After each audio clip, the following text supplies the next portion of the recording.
The 10 best things we heard in Week 16, Seahawks kicker pulls a Marshawn Lynch. The best quotes from Week 16 of the NFL. Week 16 was filled with stunners, the injuries to Derek Carr and Marcus Mariota, the Cleveland Browns' first win, and the players and coaches had plenty to say. Let's start in Seattle, where the Seahawks kicker did it again against the Arizona Cardinals, then had this to say afterward. Hauschka pulls a Marshawn Lynch. He said, "I gotta do better." To every single question he was asked after the game. We say, Richard Sherman's gonna tear this guy a new one, after the Hawks kicker had a field goal blocked and then missed a pat for the lead in the final minutes against Arizona. He and Cards kicker Chandler Catanzaro combined to miss 6 kicks in 2 games, but really, Hauschka's missed pat didn't matter, since Sherman and the Seahawks defense allowed the Cards to march down the field and Catanzaro to kick the winner. A Christmas miracle for Joe Thomas. He said, "I was looking around for people to hug. There were a few tears in my eyes. I was really happy. There was a genuine feeling of joy. The Christmas spirit was amongst us, for sure." We say, the Browns beating the Chargers certainly qualifies as a Christmas miracle. And if anyone deserved an end to that losing streak, it's Thomas, who has brought his lunch pail and hard hat to work each week throughout his career in Cleveland, and earned his 10th straight Pro Bowl selection even as the Browns were winless. Speaking of bleeping kickers, Josh Lambo. He said, "I let down my teammates, my organization, and I let down the fans. That is going to weigh heavy on me." We say, the Chargers kicker gave the Browns their best Christmas gift ever late in the fourth quarter, getting a potential game-tying field goal blocked and then missing another kick at the end that would have forced out. At least Lambo, who had to apologize earlier this season for acting like a fanboy with Sebastian Janikowski after a loss, got the post-game tone right this time. Bruce Irvin is broken up about Derek Carr. He said, "It's like losing your best friend." We say, or losing your franchise QB. Your Super Bowl hopes. Your chance at staying in Oakland. Fox Sports' Dieter Kurtenbach writes that the Raiders don't stand a chance in the postseason without Derek Carr, who needs surgery after breaking the fibula in his right leg. Matt Lengel's TD made him happy and merry. He said, "Definitely ranks as the best Christmas gift and birthday gift I could ever have."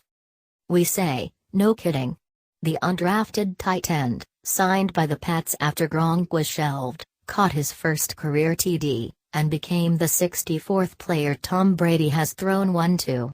He turns 26 on December 27. Jared Goff promises to fix everything.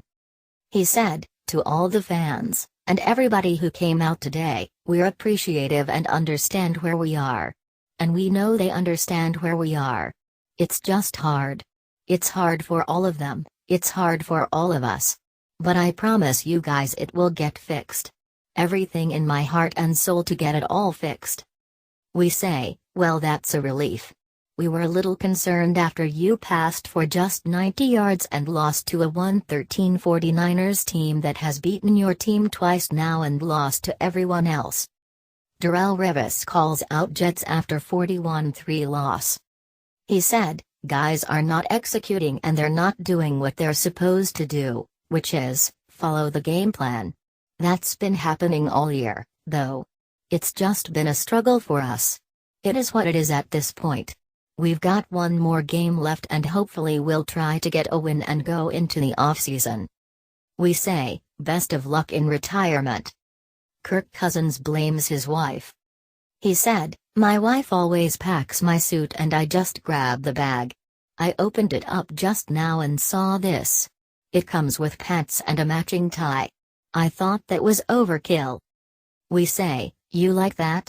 Nope. Aaron Rodgers loved his Lambeau Leap. He said, "It's been a long time since I got a Lambeau Leap. And in the back of my mind I was thinking this is going to be on the highlight tape next week, so make sure you get all the way up there." So I went to the Jordy Nelson School of Lambeau Leaps and was able to get up there and the fans were great. They smelled a little bit like booze, which is great for our fans, and they were holding pretty tight. But you love it, man, you love that feeling. We say, Packers fans love that you didn't aggravate your injuries doing it, since you're kinda like the best player in the NFL right now, according to Fox Sports' Chris Chase. Xavier Rhodes wasn't worried about shadowing Jordy Nelson. He said, "To be honest, I really don't want to answer that. A matter of fact, forget it. We felt as a team, as players, we came together and we felt like we'd never done that when we played against the Packers. Us, as DBs, felt like we could handle him. That's how we felt as DBs, that we could stay on our side and cover him. In the beginning, we'd always played against them and played our sides, we never followed, so that's what we felt as DBs. That's what we went with." We say, "Well, that didn't work." Nelson caught 7 passes for 145 yards and 2 TDs in the first half before Vikings coach Mike Zimmer got the DBs on board with his plan. With Rhodes shadowing him in the second half, Nelson had just 2 catches for 9 yards. "That's what he was supposed to do the whole game," Zimmer said of Rhodes. "Someone decided they wouldn't do that,